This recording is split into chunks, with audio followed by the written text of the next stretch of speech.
Buenas noches, bienvenido a su video educativo respecto a la fisiología de la audición, el cual ha sido desarrollado por nuestros compañeros Henry Ademán, Londi Darius, McLeod Magloire, Smerling Olivo, Linda Cristal, José Martín, Yarixa Tavares, Bernardo Ramírez y Colar Torres Marta. Fisiológicamente, podemos destacar el pabellón auricular, el cual se considera como una pantalla receptora, la cual capta ondas sonoras enviándolas así a través del conducto auditivo externo hacia la membrana timpánica. Funcionalmente, el conducto auditivo externo puede definirse como un tubo sonoro, el cual transforma y refuerza la resonancia de las frecuencias comprendidas entre 2000 y 4000 Hz. Su función principal es la de conducir dichas ondas sonoras hacia la membrana timpánica, al igual que brindar protección al oído medio con su sonoridad, vellos y cerumen. Otra de las funciones principales es la climatización del aire, con la finalidad de que el mismo tenga una temperatura tanto dentro como fuera de la membrana timpánica. Dentro de las estructuras que vamos a mencionar, hablamos del oído externo ya, el oído medio y oído interno. El oído medio, cuya función principal va de la mano con su composición anatómica, que se trata de una cadena de huesecillos dentro de los cuales están el martillo, el yunque y el estribo, los cuales transmiten la energía sonora hasta que llega a la membrana timpánica y desde allí al oído interno. El martillo se enlaza sólidamente con el yunque por la articulación incudo-malleolar. Al vibrar la membrana timpánica, traspasa su movimiento al martillo, el martillo al yunque y este al estribo, el cual, a través de la membrana oval, transmite la vibración al oído interno. El músculo del martillo es de vital importancia ya que es el que mantiene la membrana timpánica continuamente tensa y junto con el músculo del estribo constituye un mecanismo de adaptación de defensa del oído interno, así como un selector frecuencial. Las impedancias no son más que el exceso de sonido que llega hacia nuestros oídos. Esto se logra mediante los músculos medios del oído, los cuales se contraen cuando detectan un aumento de estas señales. Se contraen aumentando la impedancia de la cadena tímpano-osicular, dificultando así la capacidad de transmisión de sonidos. Esto puede interpretarse como un sistema de acomodación del sonido o de protección del oído interno al restringir la movilidad de la cadena ante sonidos muy intensos. Para que el sistema timpánico osicular vibre con libertad en la caja timpánica deben existir presiones similares a ambos lados del tímpano. A esto se le llama equiparación de presiones que viene dado por la trompa de Eustaquio. Esta es la función principal de la trompa de Eustaquio en esta posición, la cual se distiende en la membrana timpánica equiparando ambas presiones entre el volumen endotimpánico y exotimpánico. El sonido puede transmitirse por vía ósea. Este es otro punto importante a mencionar, la captación de sonido por dicha vía, ya que debemos tener en cuenta que para la correcta captación de estas frecuencias existe un umbral de 50 decibeles captado por el líquido cefalorraquídeo. Fisiología del oído interno. El órgano con el que oímos es el cerebro, pero el cerebro no tiene la capacidad para comprender la realidad como es. En la cóclea se convierten las señales acústicas en energía mecánica y estos impulsos eléctricos capaces de ser interpretados por el sistema nervioso central también en la cóclea se discriminan en distintos sonidos según su frecuencia y se codifican estos estímulos en el tiempo según la cadencia y se filtran para una mejor comprensión. El ligamento anular o de Rüdiger es laxo y permite a la palatina del estribo desplazarse hacia adentro y hacia afuera de la ventana oval. Estos movimientos del estribo producen una onda líquida en la perilinfa de la rampa vestibular.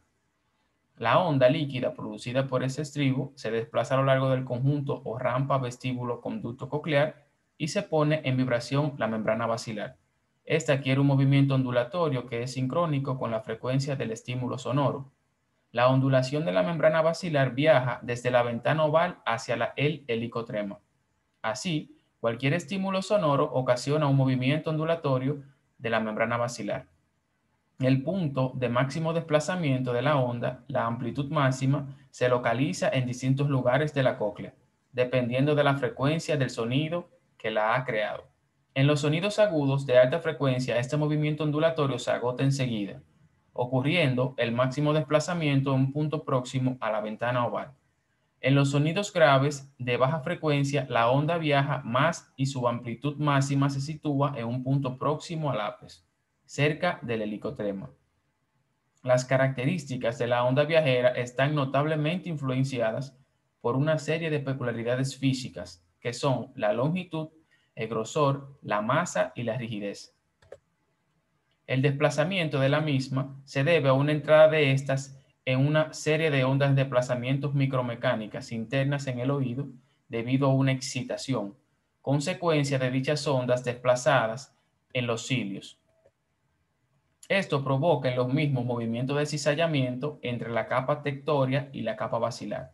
Dicha vibración provoca que el órgano de Corti se asierte sobre la membrana basilar y se desplace sucesivamente desde arriba hacia abajo. El 90% de las fibras aferentes del nervio coclear hacen sinapsis directa con estos cilios, los cuales reciben la información física como una vibración y la transforman posteriormente a un impulso eléctrico que será enviado de manera posterior a las áreas corticales relacionadas con la audición. Los estereocilios posteriores a este impulso abren los canales de potasio, provocando una despolarización de los mismos y permitiendo la entrada de calcio en la zona basal de la célula, desatando así un neurotransmisor que excita la fibra aferente, produciendo de esta manera el potencial de acción auditivo. El mecanismo de traducción en la cóclea está, por tanto, íntimamente ligado al flujo endolinfa de potasio, ya que este es parte de la misma composición. Viéndolo desde otra perspectiva general, la transducción del sonido se lleva a cabo en los siguientes pasos, siguiendo el orden del sistema neuroauditivo, el cual se compone por una cadena neuronal, las cuales son proseguidas por ciertos grupos neuronales.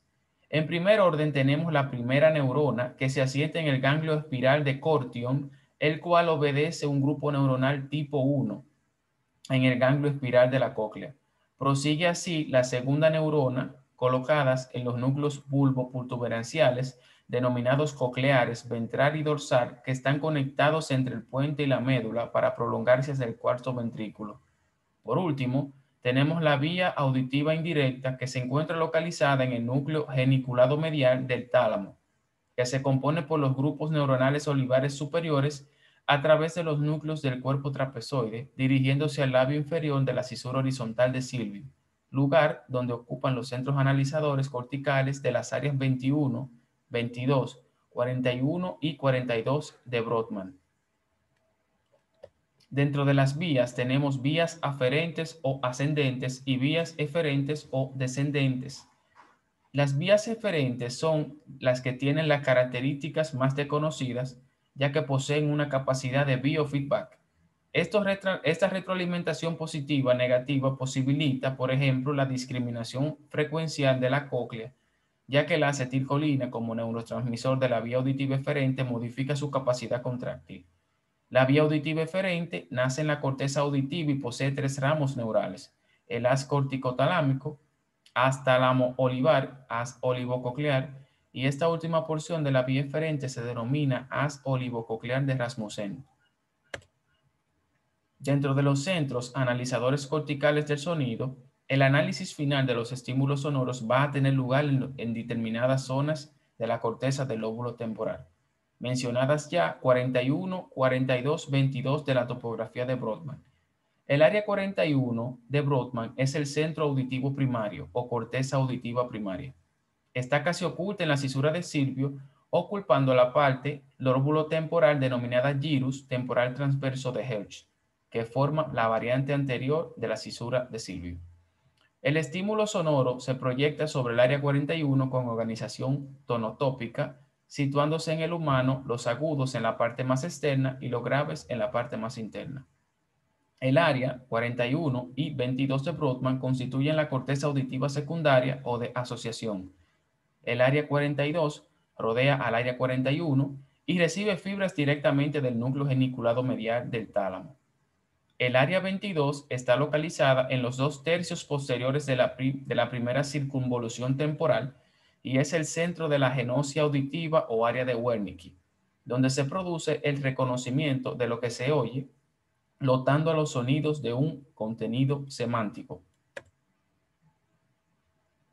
La onda sonora, en base a la elaboración de señales sonoras, se proyecta mediante una energía mecánica sobre un complejo tímpano osicular, que es transmitida hacia los líquidos laberínticos y desde allí hasta las células ciliadas internas del órgano de Corti, las cuales crean una energía bioeléctrica que a través de las vías auditivas va a llegar a los centros de la corteza temporal para allí ser analizada.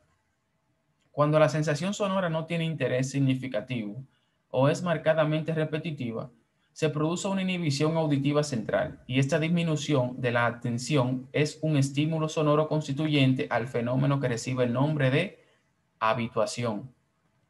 Muchas gracias y le agradecemos su atención hacia nuestro grupo.